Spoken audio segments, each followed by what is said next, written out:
විවාහයක් වෙනකොට අපි කාරණා කීපයක් ගැන අවධානය යොමු කරන්න අවශ්‍යයි. සාර්ථක විවාහයක් කියලා කියන්නේ ආදරය විතරක් නෙවෙයි. ඇතැම් වෙලාවට ඊටාම සුන්දර, ඊටාම ආදරණීය ජීවිත විවාහයට ආවට පස්සේ ප්‍රශ්න ගොඩක් එක්ක දෙපැත්තට වෙන ස්වභාවයක් අපි දැකලා තියෙනවා. ඇයි මෙහෙම වෙන්නේ? විවාහය කියලා කියන්නේ ආදරය විතරක් පදනම් වෙච්ච දෙයක් නෙවෙයි. මේ තුල තව කාරණා කීපයක් සලකා බලන්න ඕනි. පළවෙනි කාරණය තමයි දෙදෙනාගේ තියෙන මානසික ගැළපුම.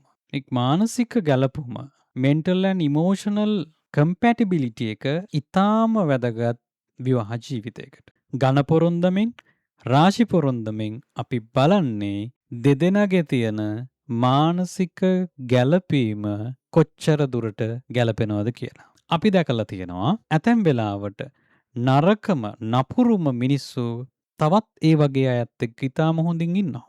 සමාජයට ඉතාම නරකයි කියලා පේන ඇතැම් මිනිස්සු ඇතැම් තැන්වල ඉතාම හීලෑ විදියට ඉතාම හොඳින් පෞල් ජීවිත ගත කරනවා. ඒ නිසා මානසික ගැලපීම ඉතාම වැදගත්. ඊළඟ කාරණය ශාරීරික සහ ලිංගික ගැලපීම.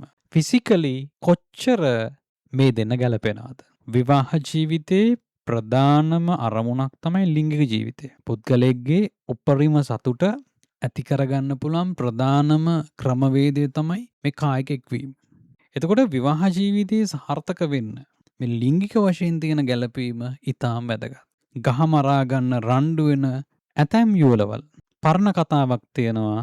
බතයි දෙනකන් විතරයි මේ ප්‍රශ්නේ තියෙන්නේ කියලා. ඒ වගේ තමයි මේ ලිංගික එකතු වීමකින් පස්සේ නැවත වතාවක් ඔවුන්ගේ තියෙන සම්බන්ධතාවය එකට එකතු වෙන හරි ආකර්ශනීය බවක් සම්බන්ධතා තුළ විවාහ ජීවිතය තුළ අපිට හොයාගන්න පුළුවන්කම තියෙනවා. නමුත් එහෙම වෙන්න නම් ශාරීරිකව සහ ලිංගිකව භෞතික වශයෙන් ගැළපීම ඉතාම හොඳින් තියෙන්න ඕනේ. මේ ලිංගික වශයෙන් තියෙන තෘප්තිය, ශාරීරික වශයෙන් තියෙන ගැළපීම, ලිංගික වශයෙන් තියෙන ආකර්ෂණය ඉතාම හොඳ මට්ටමක තිබීම විවාහ ජීවිතයක් සාර්ථක කරගන්න අතිශයින් වැදගත්.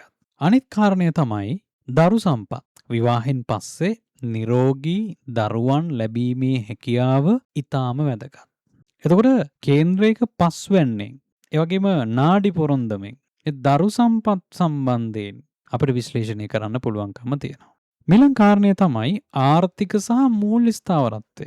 wealth and fortune කියන්නේ විවාහයක සාර්ථකත්වයට ඉතාම හොඳින් බලපාන කාරණයක්. මානසික ගැළපීම ඉතාම හොඳ මට්ටමක තිබිලා කායික ගැළපීමත් ඉතාම හොඳ මට්ටමක තිබුණත් මේ ආර්ථික කියන සාධකය ජීවිතවලට බලපෑම් කරන්න ගත්තම ඒ මිනිස්සුන්ගේ මේ මානසික ස්වභාවය වෙනස් වෙනවා.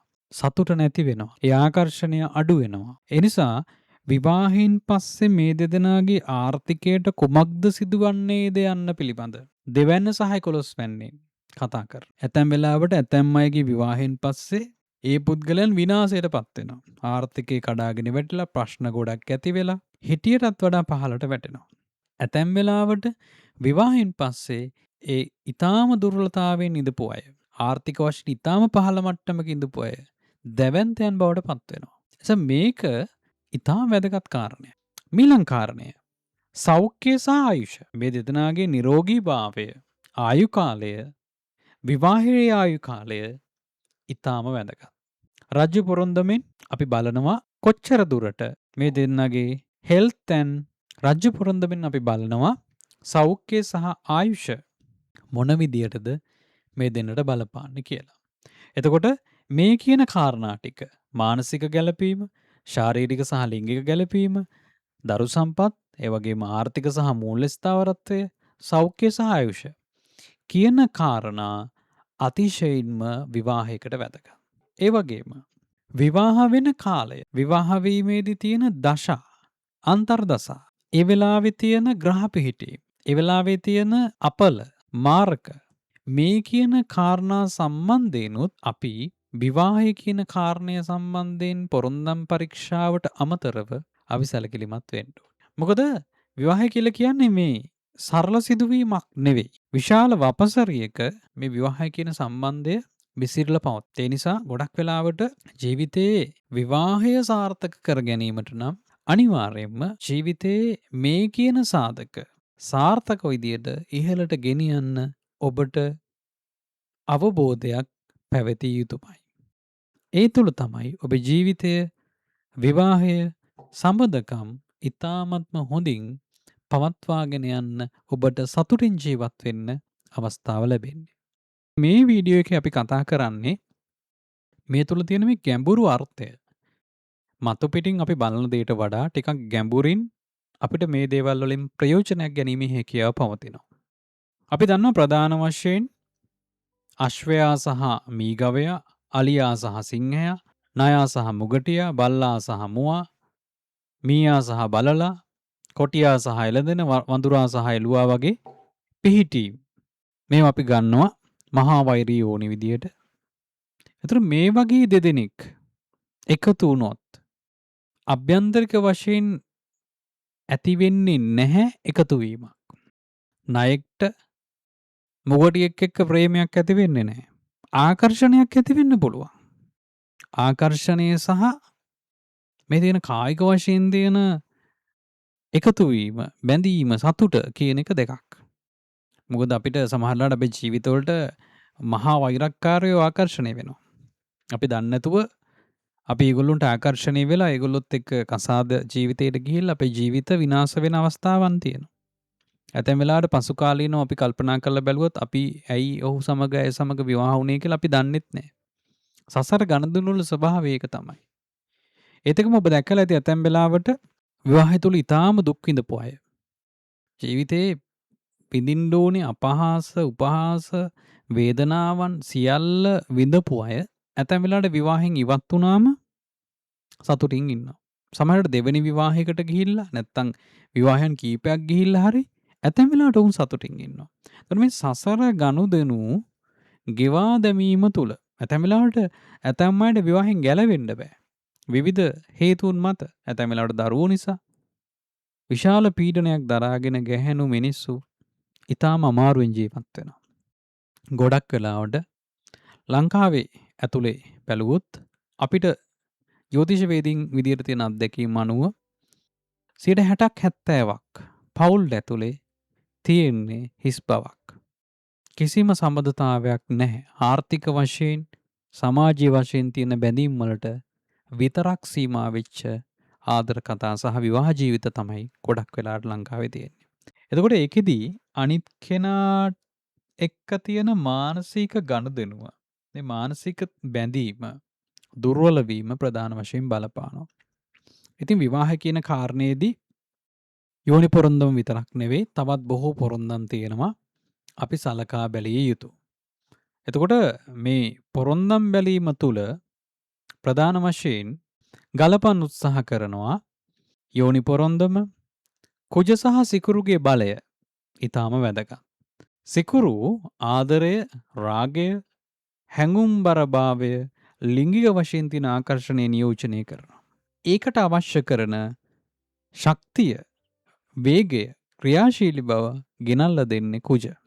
එතකොට ඇතැම් අය ඊටාම ආකර්ෂණීයයි, හරිම හොඳයි, ඊටාම ආදරණීයයි. නමුත් ලිංගික ජීවිතයේදී අසාර්ථකයි. ඇතැම් වෙලාවට ඒ ගැහැණු කෙනා ඒ කාන්තාව හරිම ආදරෙන් තමන්ගේ සාම්පුරුෂයට සලකනවා. ඊටාම හොඳ විදියට ආදරය කරනවා. නමුත් කායික වශයෙන් තියෙන ගැළපීම ඊටාම අඩුයි. ඇතැම් වෙලාවට ඒ පිරිමි කෙනා තමන්ට දරුවෙක්ට වගේ තමන්ට ආදරෙන් සලකනවා. හැම යුතුයකමක්ම කරනවා.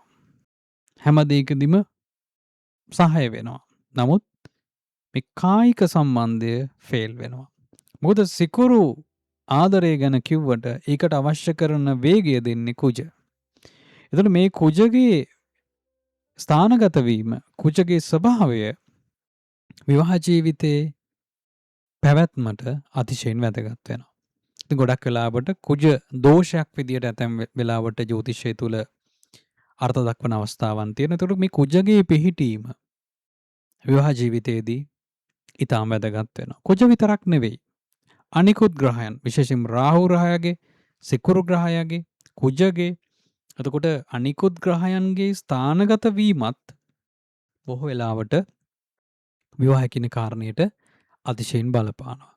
ඉතින් අපේ දල කේන්ද්‍රයේ විතරක් නෙවෙයි මේක ටිකක් ගැඹුරින් විශ්ලේෂණය කරන්න අපේ නවාංශක කේන්ද්‍රයට ගිහිල්ලත් අපිට බලන්න පුළුවන් ඇත්ත වශයෙන්ම අපේ විවාහ ජීවිතයේ මොන වගේද කියලා. ඉතින් බොහෝ වෙලාවට අපිට කතා කරන අය අපෙන් අහනවා මට හම්බෙන්නේ මොන වගේ කෙනෙක්ද වගේ ප්‍රශ්න අපෙන් අහනවා. ඉතින් ඒක ගැන අදහසක් ගන්න පුළුවන් ගොඩක් වෙලාවට මේ නවාංශක කේන්ද්‍රයට ගියොත්. ඒක හරියට විශ්ලේෂණය කරොත් දල කේන්ද්‍රය කියලා කියන්නේ හරියට ගහක් වගේ. නවාංශක කේන්ද්‍රය කියලා කියන්නේ ඒ ගහේ හැදෙන ගෙඩි මොන රසයිද කියනවා වගේ. ඒ ගහේ හැදෙන මල් මොන සුවඳයිද කියනවා වගේ. ඒ වගේ ටිකක් ගැඹුරු විශ්ලේෂණයකට යන්න මේ බොහෝ දේවල් අපිට සලකා බලන්න සිද්ධ වෙනවා. එතකොට ඒත් එක්කම අපි මෙතෙන්දී අවධානය යොමු කරනවා කේන්ද්‍රයේ 4 වැන්න ගැන, 8 වැන්න ගැන, 12 වැන්න ගැන, විශේෂයෙන්ම 8 වැන්න ගැන. අපේ සැඟවුණු ස්වභාවය, අපේ ලිංගික ස්වභාවය ගැන ගොඩක් වෙලාවට කතා කරන තැනක් තමයි 8 වැන්න. ඒ වගේම 12 වැන්න. එතකොට මේ කියන තැන්වල මේ තියෙන ග්‍රහ පිහිටීම් වල තියෙන ස්වභාවය මත තමයි මේ කේන්දරයක් තුල තියෙන අපේ තියෙන ස්වභාවය කියව ගන්න පුළුවන්කම තියෙන්නේ. ඉතින් ගොඩක් වෙලාවට වර්තමානයේ මේ කේන්දර පරීක්ෂාවට එන අයට ගොඩක් ලොකු හදිස්සියක් තියෙනවා.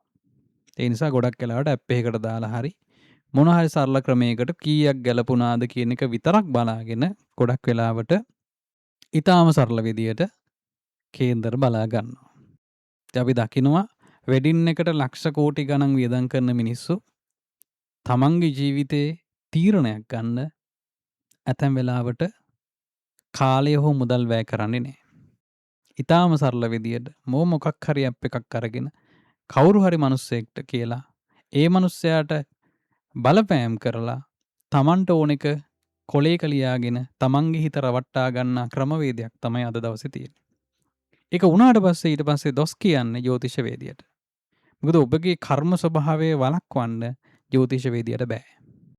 ඇතැම් වෙලාවට ඔවුන් දන්නවා, අපි දන්නවා මේක අපි කොහොම කිව්වත් මෙහෙම තමයි වෙන්නේ කියලා. ඒ නිසා ඒ එන කෙනාගේ හිත නරක කරන්න බැරි නිසා අපි ගොඩක් වෙලාවට ලියනවා මධ්‍යම ප්‍රමාණයෙන් ගැලපේ. අවබෝධයෙන් කටයුතු කරන්න කියලා. ගොඩක් වෙලාවට එහෙම ලියනවා. මොකද ඒ තැනට ජ්‍යොතිෂ වේදිය අසරණ වෙනවා. මොකද මේක ටිකක් ගැඹුරු විෂයක්. එතකොට මේ තුල අපි ගනුදෙනු කරන්නේ මිනිස්සුත් එක්ක. ඇතැම් වෙලාවට වර්තමාන වෙනකොට තාක්ෂණයත් එක්ක AI තාක්ෂණයත් එක්ක ජෙමිනයි වලට ගිහිල්ලත් පොරොන්දම් බලන්න පුළුවන්. කිසි ප්‍රශ්නයක් නැහැ. නමුත් මේක ඇතුලේ තියෙන තාර්කික බුද්ධියට වඩා අත්දැකීම් එක්ක විවිධ විශ්වීය වශයෙන් තියෙන දැනුම් එක්ක තමයි මේ ජ්‍යොතිෂය කියන පදනම හැදිලා තියෙන්නේ. ඒක හොදු ගණිතමය විෂයක් නෙවෙයි. මොකද එකම ප්‍රතිඵල එන්නේ නැති අවස්ථා තියෙනවා. එකම ඉන්පුට් එකකින් එකම අවුට්පුට් එක එන්නේ නැහැ. එකම වෙලාවෙ ඉපදිච්ච කෙනෙක් එහෙනම් එකම වෙලාවෙ ඉපදිච්ච දෙන්නෙක්ගේ වෙලාවල් බැලුවම එකම ප්‍රතිඵල එන්න ඕනි. එහෙම වෙන්නේ නැහැ. එහෙම නොවෙන්න හේතු තියෙනවා. මොකද කාලය කියන සාධකය පෙරදිග ජ්‍යොතිෂයේදී ගොඩක් පාවිච්චි වුණත් මේ තුල තවත් සැඟවිච්ච වචන වලින් විශ්ලේෂණය කරන්න බැරි ටිකක් ගැඹුරු සංකල්ප මේ තුල තියෙනවා. ඉතින් මම නිරන්තරයෙන් කියන දේ තමයි ජ්‍යොතිෂ කියන විෂය ඊටාම හොඳින් දන්න දැවැන්ත දැනුම් සම්භාරයන් තියෙන මිනිස්සු පොත්පත් තවමත් තියෙනවා. නමුත් ඒව ප්‍රකාශ කරන්න මිනිස්සු ඉදිරිපත් වෙන්නේ නැහැ. මොකද මිනිස්සු පුරුදු වෙලා තියෙන්නේ ලේසියෙන් පහසුවෙන් තමන්ගේ වැඩ ටික කරගන්න. මිනිස්සු කැමති නැහැ තමුන් හැදෙන්න. ගොඩක් වෙලාවට අපෙන් අහනවා යන්ත්‍රයක් දැම්මොත් හරි නේද කියලා. අපි ගැන කතා කරමු පස්සේ දවසක. හැබැයි මේ සියල්ලට වඩා ඉහළින් තියෙන අපේ මනස. අපි වෙනස් වුණොත් අපි හිතන පතන විදිය වෙනස් කරගත්තොතින් තමයි අපේ ජීවිත වෙනස් කරන්න අපිට පුළුවන්කම තියෙන්නේ. ඉතින් විවාහ ජීවිතය ඇතුලේ සතුටින් ඉන්න නම් ඔබට සිද්ධ වෙනවා ඔබව තේරුම් ගන්න. ඔබට සිද්ධ වෙනවා ඔබේ සහකරු හෝ සහකාරිය තේරුම් ගන්න. මොකද ඒ තේරුම් ගැනීම මත පමණයි ඔබේ ජීවිතය සාර්ථක වෙන්නේ. සමාජයේ තව මතයක් තියෙනවා ගැළපෙන මිනිස්සු නෑ ගලපගෙන ජීවත් වෙන්න ඕනි කියලා. මම ඔබෙන් අහනවා ඔබ කන්න අකමැති කෑමකට ඔබට පුරුදු වෙන්න පුළුවන්ද? අපහසුයි. ඒ වගේ තමයි විවාහ ජීවිතය කියලා කියන්නේ. ඒ නිසා මේක ගලපන්න බෑ. අවබෝධ කරගන්න පුළුවන් මට්ටමකුත් තියෙනවා.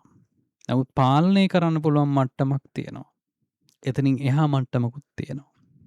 ඒ නිසා බොහෝ වෙලාවට මෑත කාලීන වශයෙන් විශාල වශයෙන් දික්කසාද වීම වැඩි වෙලා තියෙන්නේ. විවිධ සම්බන්ධකම් වැඩි වෙලා තියෙන්නේ. අනියම් සම්බන්ධකම් වැඩි වෙලා තියෙන්නේ. විවිධ දේවල් වලට මිනිස්සු යොමු වෙලා තියෙන්නේ. මේ මානසික වශයෙන් නොගැලපීම් තියෙන තැන්වල අපි ජීවත් වීම නිසා. මිනිස්සු උත්සාහ කරනවා විවිධ බාහිර දේවල් වලින් භෞතික දේවල් වලින් මිනිස්සුක පාලනය කරන්න. මම මෙච්චර ආදරය කරන නිසා මට මෙච්චර මම මෙයා වෙනුවෙන් දේවල් කරන නිසා මේක මෙහෙම විය යුතුයි කියන ගනුදෙනුකාරී මානසිකත්වයක ගැහැණු සහ පිරිමි තරඟයක නිල්ලා ඉන්නවා. නමුත් සංසාරිකව අපි අරන් ආපු දේවල් ටිකක් අපිට තියෙනවා.